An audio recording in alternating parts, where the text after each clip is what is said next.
உங்க கனவ ரொம்ப சீக்கிரமா நிஜமாக்கணுமா? அதுக்கு ஒரு ரகசியம் இருக்கு. சொல்லட்டா? அதுதாங்க 5 இன்டூ 55.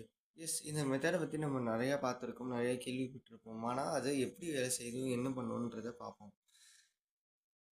உங்களுக்கு ஒரு கனவு இருக்கு. உங்களுக்கு என்ன வேணுமோ, அ அந்த கனவ ஒரு வரியா, அதாவது ஒரே ஒரு லைன்ல வர மாதிரி அத ஷார்ட் பண்ணிக்கோங்க. அதுக்குன்னு இம்பார்ட்டன்ட்டான விஷயத்த எல்லாமே நீங்க கட்டவும் பண்ணிறாதீங்க. அ மேக்ஸிமம் ஒரு லைனுக்குள்ளேயே எழுதுறதுக்கு பாருங்க. மிஞ்சி போனா 1 1/2 லைன்ஸ்குள்ள முடிச்சுக்கோங்க. ஏன்னா, இத நீங்க 55 டைம்ஸ் எழுதும்போது, நீங்க டயர்ட் ஆகாம இருக்கணும் அண்ட் ரொம்ப லென்த்தியா இருக்குன்னு நீங்க ஃபீல் பண்ணக்கூடாது.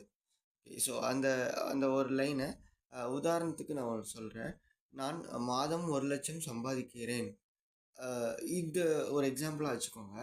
அ இத தொடர்ந்து 5 நாளுக்கு தினமும் 55 டைம்ஸ், அதாவது 55 வாட்டி எழுதிட்டு வரணும்.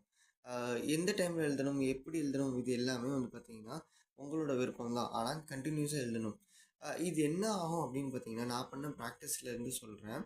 அ நீங்க ஃபர்ஸ்ட்டு டே வந்து மோட்டிவேஷன்ல ஒரு 6 மணிக்கோ, 5 மணிக்கோ, 4 மணிக்கோ நீங்க எந்திரிச்சு எழுதுவீங்க.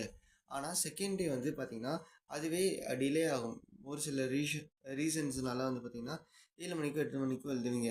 ஆனா இது 5வது நாளோ, 4வது நாளோலாம் என்ன ஆகும்னா, அது எழுத உங்களுக்கு டைமே கிடைக்காது. நைட்டு தான் எழுதுவீங்க. ஸோ இந்த கேப்ல அது என்ன நடக்கும் அப்படின்னு பார்த்தீங்கன்னா, ஓகே, நமக்கு இது கன்டினியூஸா இல்ல. ஸோ இது இம்பார்ட்டன்ட் இல்லன்னு சொல்லிட்டு யூனிவர்ஸ் உங்களுக்கு தர்றது தள்ளி போடும்.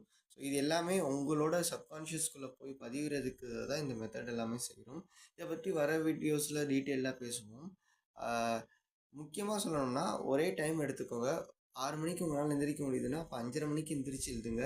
இல்ல 5:45க்கு எந்திரிச்சு எழுதுங்க. ஏன்னா ரொம்ப புஷ் பண்ணும்போது நீங்க டயர்ட் ஆயிடுவீங்க. ஒரு 5வது வாட்டி, 6வது வாட்டி நீங்க வேற வேற மேனிஃபெஸ்டேஷன் பண்ணும்போது சீக்கிரமா எந்திரிச்சு பண்ணுங்க. ஆனா இத அ கொஞ்சம் ஃபர்ஸ்ட் டைம் ஸ்டார்ட் பண்ணும்போது கொஞ்சோண்டு ஏர்லியா எந்திரிச்சு பண்ணுங்க.